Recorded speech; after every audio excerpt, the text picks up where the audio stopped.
Hello and thanks for watching, or if you're listening to episode 36 of VIP Boxing's Bell to Bell podcast. If you're watching on YouTube, great. Or if you downloaded for listens on iTunes and Spotify on the way to work, if you're not working from home, a nice review would really help us if you can do that. So appreciate all of you people that do leave a review. I'm Steve Lillis, as usual, my friend down the road from me, John Evans. You okay, John, or is your back still playing you up? Back still playing up, but good apart from that, Steve. Got a bit of a lull in action with the British scene at the minute, haven't we? But world scene's kicking off. Yeah, it is. Yeah, well, Top Rank, I think, is it the third week running they got coming up on Sky? Is it second or third week? Special guest this week, a man who would certainly be on my short list for one of the hardest working men in British boxing. I can think of two others up there you could have a vote for. Manager, trainer, matchmaker, and when he's not doing anything to do with boxing, he's writing a script or doing stuff with his daughter, who's I think's a budding actress. It's Mr. Jon Pegg, all the way from Birmingham. John, thanks for coming on. Pleasure, mate. It's always good to see you pair and have a chat about boxing. Where do you put yourself in the hardest working men in Britain? I'll tell you what I've got with you: Carl Greaves and Mike Goodall. You're the third person on the list, and I don't know how I could divvy it up. No, they work far harder than me. I don't know about that. I'll go for the cleverest one. I just look like I'm working. As you said, Steve, Mike Goodall and Carl would not find the time to make a film or write a script. So I'm obviously looking like I'm working harder than I am. I tell you what, you love boxing, but I tell you what, Carl Greaves, he's just 24/7. He must wake up in the morning and ask his missus to start talking to his missus about boxing. Yeah, no. Well, once I'm in the house, unless my son's watching a fight with me, there's not a lot of boxing talk. Really, that's interesting, that. Yeah, it's strictly work, gym, shows. Once I'm in the house, unless I'm doing a bit of matching, I don't think about it. Yeah, that's good. I tell you what, a film about following Mike Goodall around would be good, wouldn't it? Oh, I tell you what, it would be. Be a horror movie. Yeah, well, I don't think in this, with him shouting and hollering at people who get in his way, I don't think the BBC will be buying it, or Channel 4 anyway, for their woke culture. It'd be boxing's version of One Foot in the Grave, wouldn't it, Victor Meldrew? Right, okay, we'll get away with round one. You know how it works, John. 3 minutes each round. At the end of each 3 minutes, John gets that bell going. So, John, have you got your timer ready? Timer's ready. Seconds out, round one. Right, well, it's the return of Lomachenko this week. It's first appearance since Teofimo Lopez beat him. And at the time, it didn't take people long who were calling him high-tech Loma, the Matrix. He lost to Lopez, and they were putting him in the back of a loft with the Tees Maids, the Betamaxes, and the Sinclair C5s, weren't they? Just binned him off completely. He's still one of the greatest fighters on the planet. I think if he was at super featherweight, I think he'd be unbeatable and one of the greatest ever. But he's fighting at lightweight, expecting to get back up and running this week. And the thing I like about Loma is he's been a bad loser about this, hasn't he? You can tell it's really bothered him. And I think that might just drive him on for one last big run at lightweight. I still think we might see the best of Lomachenko, and let's hope he can get back up and running. I would have liked to have seen him drop down to super featherweight, but he obviously wants to stay at lightweight. He's getting a bit older, I guess. Maybe it's harder to get that bit of weight off, but I still think he could make it. Masayoshi, is it Nakatini? Yeah. It's a fight he should win, but it's not a gimme after that loss. Fighters have come back with harder fights, and he beat Felix Verdejo last time, distance with Lopez.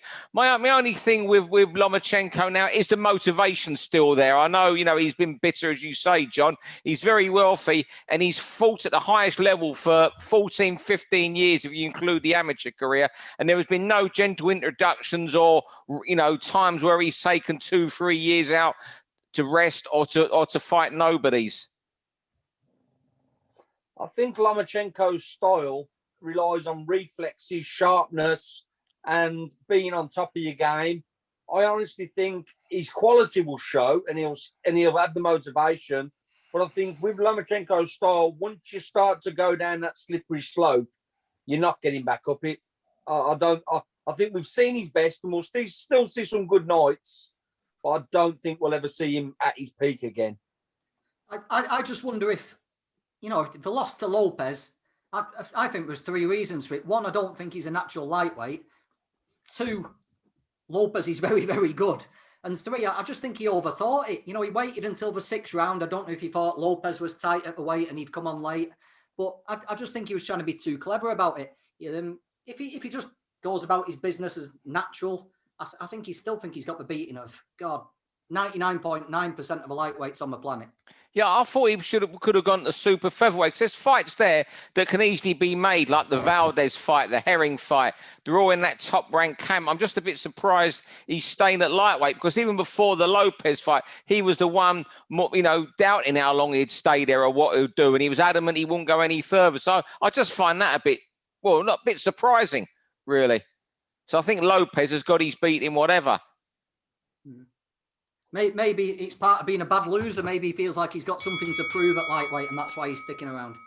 Yeah. Okay, round 2. When will a star shine? I'll tell you when I come up with this. I was searching around News Now today, just looking around boxing stories, trying to pick a topic for this tonight, and suddenly I looked down News Now, the site that gives you, all the boxing stories to click on, and everything there was sort of these freak fights or YouTubers, virtually every headline. It regarded either, Anderson Silva versus Chavez Jr., which I won't talk about at the moment because I think John wants to speak about that later.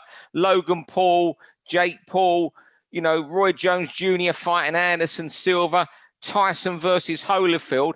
And I just wonder, where are these mainstream stars in boxing? We talk about things like the welterweight division and how great it is, with these fighters like Spence, Crawford. But when none of these guys are breaking into the mainstream, even Teofimo Lopez, he's getting a lot of money for the Cambosis fight, which has been pushed back to August. But it's on Triller. They're not on mainstream, these guys. And you're getting guys like, Jake Paul, who's got this big deal with Showtime. They're getting all the attention. And I just wonder, how is boxing going to create its next superstar? Do you know what, Steve? It's funny because people think, because we've got so much exposure and social media now, people think this is a new thing. But all the way through boxing, Muhammad Ali fought a wrestler who wriggled round on his back. He was going to fight a basketball player. Tony Galento fought an octopus. How many ex-boxers have gone into wrestling when they've finished boxing? It's not a new thing. Boxers are showmen. Boxers are kind of entertainers who know how to do physical fighting or activity. When they can't box anymore, they find other ways to do it. This isn't a new thing.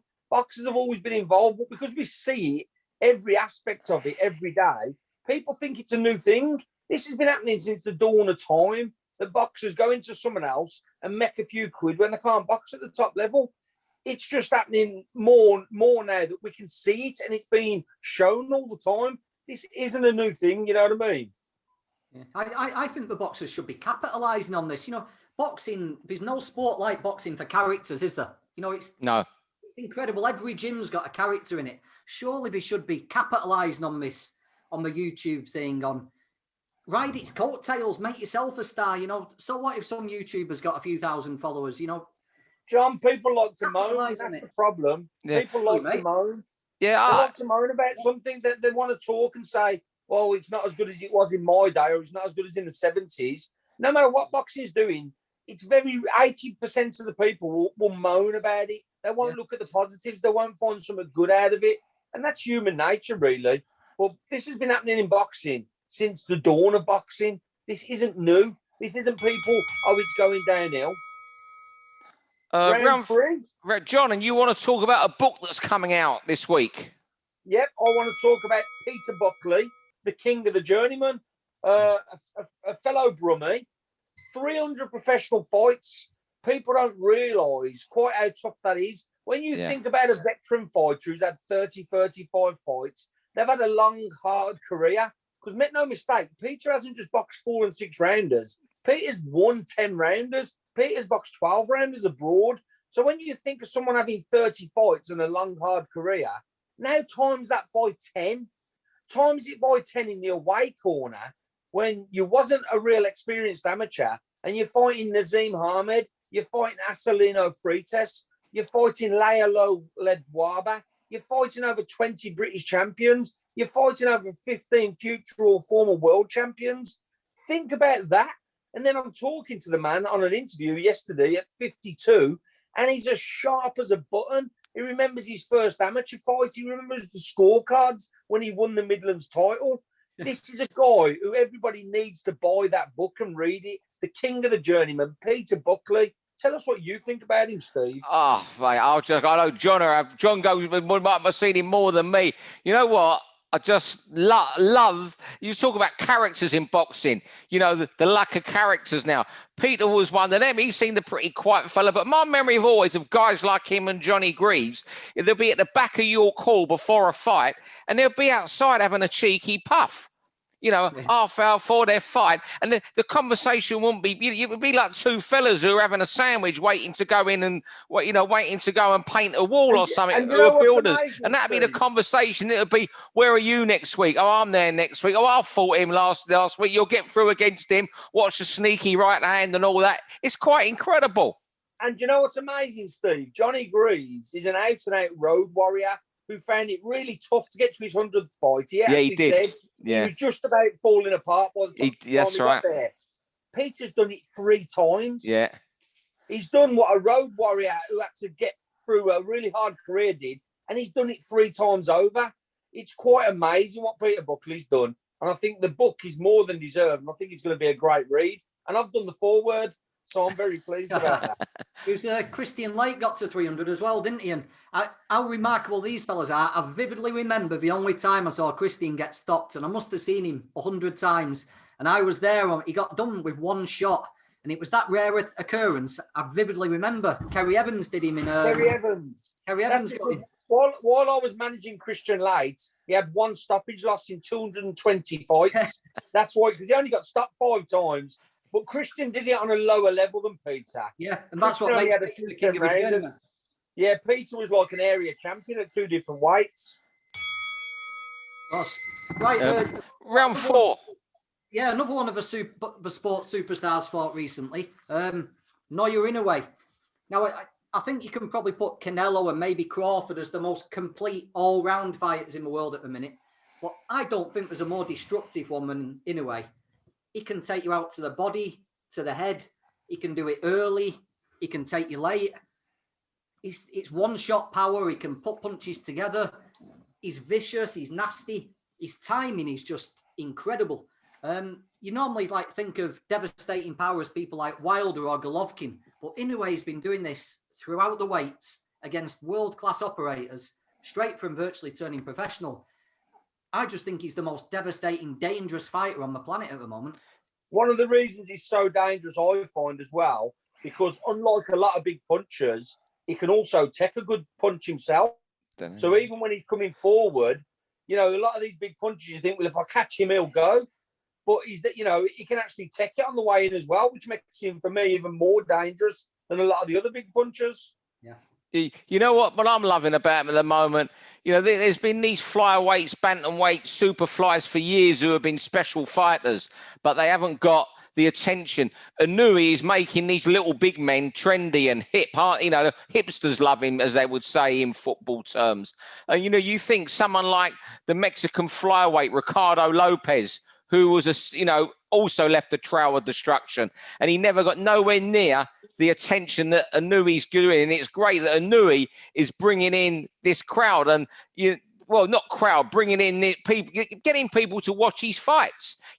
When would, a Japanese bantamweight or even, one of these great would headline a show on ESPN and big American networks? It's unheard of. And you can just see now him fighting the winner with Danair Casimero and Rigondeaux being given more money to step aside for the second time. You just see that happening after Casimero and Danair fight. I think it says it all that you've got someone who's 8 stone 6, about 5'5", 5'6", and his nickname is Monster, and nobody even blinks. Nobody even questions that an 8 stone 6 man is called Monster. I saw I know like in the Mayweather gym over there in Vegas, we don't have much time for anybody who fights outside the West Coast, really, do they? I saw a little clip of Javonte Davis in the gym this week. And he was showing people videos of Inoue, saying, this little Japanese, he didn't even know his name, but he said, I watched this little Japanese guy and he's really good. And he was showing everyone in in the gym, the video. So if people like Javante and the Mayweather gym are starting to take notice, then Inoue's well on his way to making waves, isn't he? It's a bit... okay, right, round 4. I just want to talk about Sonny Edwards. I'll bring this topic up last week, but something overtook it, and I saw Sonny Edwards a couple of weeks ago at a Fight Zone show in Sheffield. I don't know if you've been to any of them, John, and Sonny's at every single one of them, it seems. And what Sonny is, just look at him, how well he lives. He is just an example of how every world champion should be living. He looks well. He's back in the gym, and you know what? He's got this reputation on social media, but I spent quite a bit of time with him at a show there a couple of weeks ago. And the way he conducts himself with people, with every photo, it's not just, arm round, turn away. There's dialogue with him and people. I just think he gets this stick on social media, but he conducts himself so well around people. And secondly, he lives like a champion. When I saw him, it was 2 weeks ago. He looked magnificent. And he could still be celebrating that, that win. And I just think he's a great example to two fighters who are up and coming. You know what? I've got a slightly funny story about Sonny Edwards. He boxed Brett Fido, and he kind of stood Brett on his head, to be honest. And he was very impressive, which is hard to do in your second fight against Brett. And his brother was there supporting him at ringside. Brett got changed. He come out, and they're both standing there next to each other. And Brett turns around and goes to Charlie Edwards, "You're very good, but your brother's better." And Charlie Edwards' face corners as if say, "I can't believe you just said that." He went, no. He says, "I'm not being disrespectful. You are very good. It's just that he's better than you." Sonny Edwards had the biggest grin on his face. And I was like, yeah, get to the point, Brett. Don't worry about being too blunt. You know what I mean? Yeah, do you know what we were saying about people capitalising on this social media and following on the back of these YouTubers to get attention? Well, Sonny's the perfect example. There you go, a flyweight in Britain who's not a big puncher, but he's made himself, hasn't he? He's made waves. He's made waves, and he's done it in the right way. He's taken the right challenges. It's not just all been about using his thumb on his phone. He's taken the right fights. He's performed when he's had to, and he's made himself a name. And I'm like you. He's a real good lad, Sonny, isn't he, Steve? Yeah, a character, and we're crying out for characters. Yeah, it's just the way I saw him conduct himself this night around people. I thought that's how you do it. You make, it was genuine when he was interacting with people, and he was enjoying it. And, his fight was, 8, 9, you lose track of time in this pandemic, but it wasn't that long ago. And I said, "You look really well." He said, "I'm already back training. I'm just waiting. Could be the mandatory next. We don't know." And I just think you're proper. You get everything you deserve. You're not stupid. For the next 2-3 years, you're going to be it might be impossible to beat you. You're making sure no one can. John, final round over to you. Like father, unlike son, I think. Right. What I want to talk about, Julio Cesar Chavez Jr., it's like kind of really, really popular amongst certain members of the press and public to absolutely slay a fighter when they're not doing and forget what they've done. Now, if you look at Julio Cesar Chavez Jr., he's either addicted to drugs, he's an alcoholic, or he's having mental health issues, or a combination of all three. That doesn't mean he's not a former world champion who beat John Duddy, who lost on points to Canelo, who beat Andy Lee. They talk about him like he's an absolute joke. In any other aspect of the world, where someone had achieved like really good things, if they was down on their luck in a really bad way, I think boxing's the only place where people completely refuse to acknowledge what they've done before and take the piss out of someone who's obviously having real problems. Chavez Jr. was a world champion. For people who support 6-round fighters and area level fighters, which is fine, but for people to turn around and say, "Well, he's shit," they love the guys that they support to get anywhere close to where he's been to. And I just think to myself, it's a bit like Audley Harrison. People forget what he did, and they label someone who's shit because they've had a bit of bad luck or they've gone downhill. No, they were great fighters.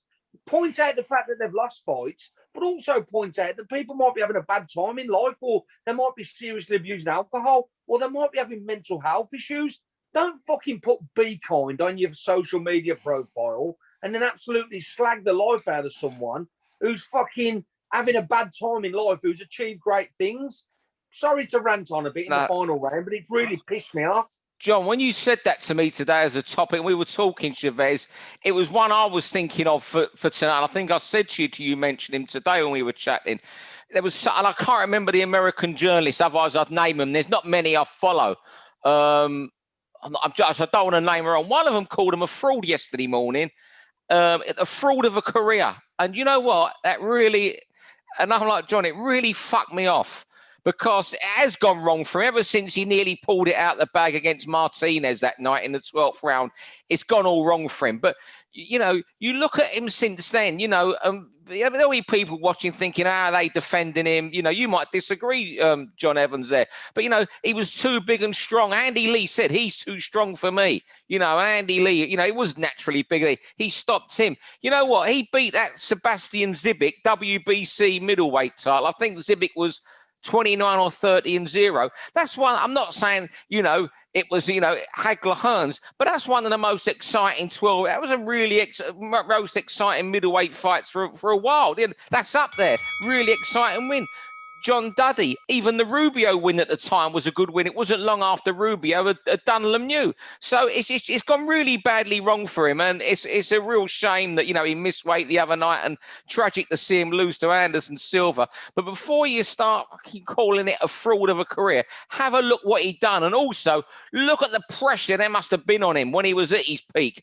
After what his old man had done, 88, 89 fights unbeaten, you know, really look at the pressure that was on him, and whether that's, you know, he's done some, you know, things that doesn't seem right that after the, you know, few scandals around him, but look at what he has done as well. You know, he's not an all-time great middleweight champion, but he still won it, beat good men like John Duddy, real popular fighter over it, particularly in New York. He did beat, it was in Texas where he beat him, I think. But I agree with you, John, and I was really glad you brought that topic up, because it wrangling me after reading a tweet yesterday.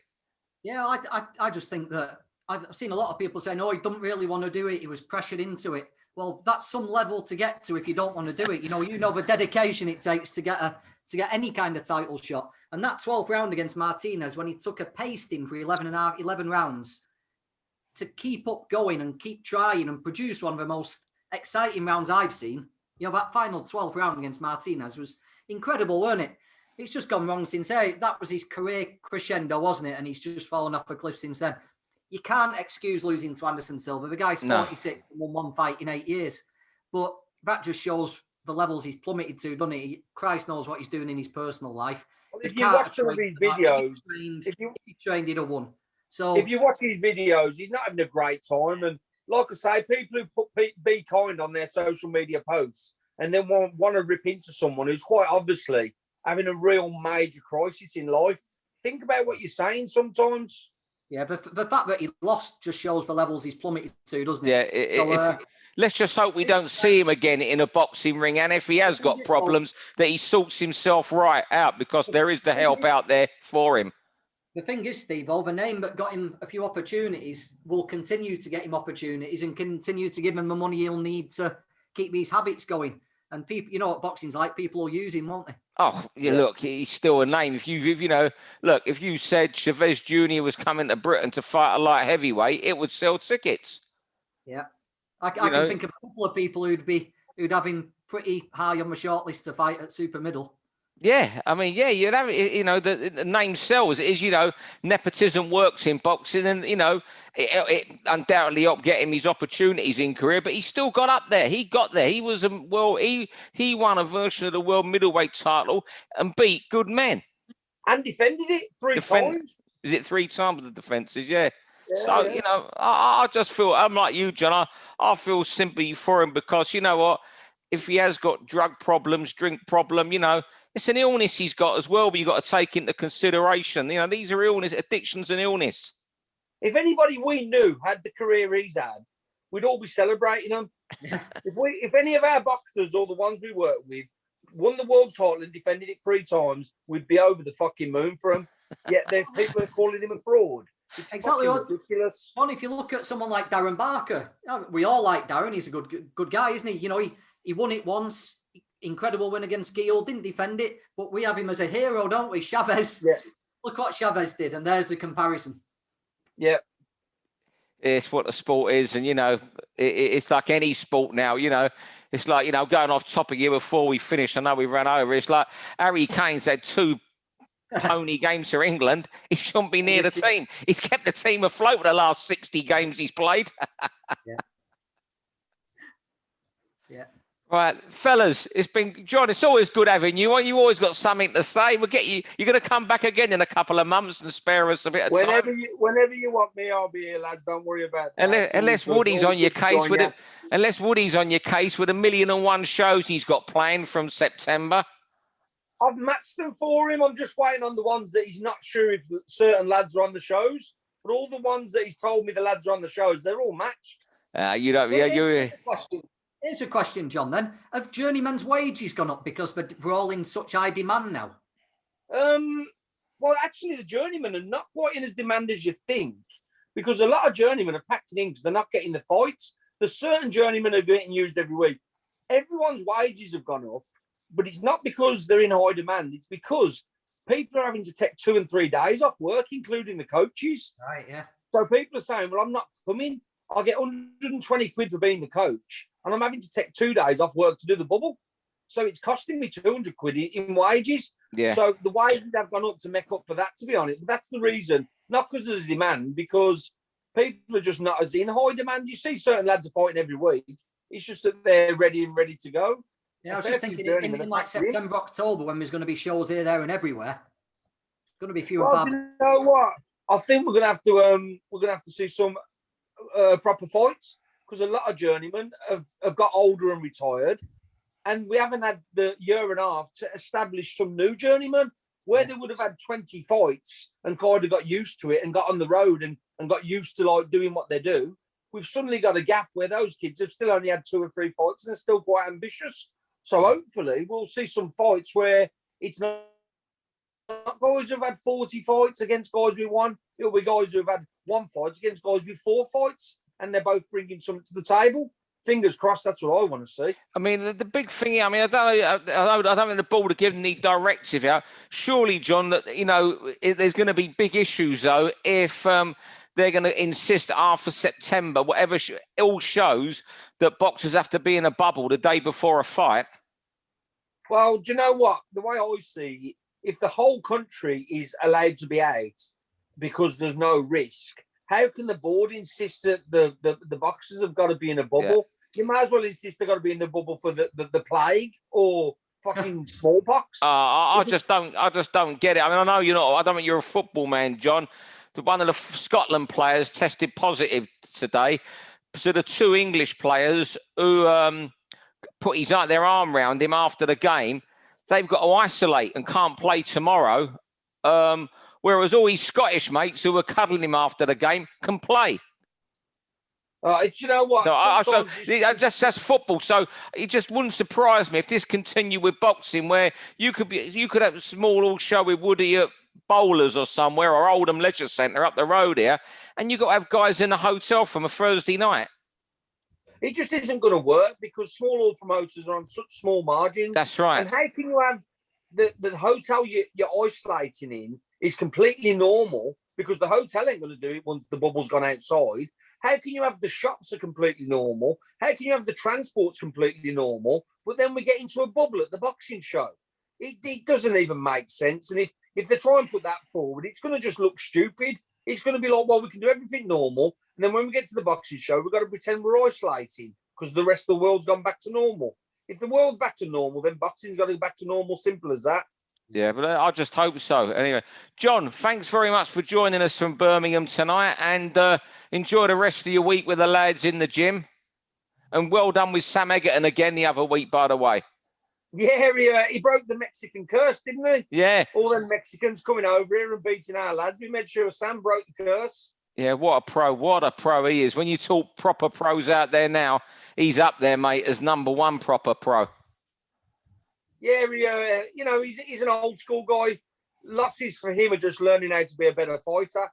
And he's showing that. He might not have beat Molina without some of them losses where he learned different things. And he's just a great example to, I say any young fighter, he's only 27. I know, he's yeah. just a great example to any pro that you don't give up and you keep learning. And if you do that, if you've got a bit about you and you've got the right kind of backing, you'll come good in the end, do you know what I mean? Anything, you got anything to say, Mr. Evans, before we go? No, well, just one last quick one on Eggington then. What weight will he continue at title level at, Johnny? Are you open to offers at any of the 2 weights or? Yeah, any of them. While he's got that title, he might make some defences on the top of the bill on Hennessy shows because it's a nice title to defend. I don't think he'll box any of the elite middleweights because when he got back in the ring, Sam was about 11 stone 10. Oh. Molina was close to 13 stone, and he's not even a big middleweight. So the really hard stuff will be at light middle. But while he can defend that title at middle, Sam don't care. You know, to him, it's just a fight. But you could see he couldn't kind of wrestle Molina about quite so easily. And he says to me afterwards, he said he was at least a stone heavier than me. And somebody seen him checking on the scales. He was about 185 pounds, and he's not even a big middleweight. You know what I mean? Yeah. Wow. All right then, fellas. Well, thanks a lot there. Thanks, Jon Pegg and Jon Evans. Thanks as always, mate. I'll catch you, Mr. Evans, in the week, I hope. Yeah, no worries, Steve. See you, John. Nice one, chap. See you soon. Cheers, fellas. For all boxing info, news, and latest interviews, amateur and pro, across the north, click and subscribe. VIP Boxing Promotions. Also, Twitter, Instagram, and Facebook.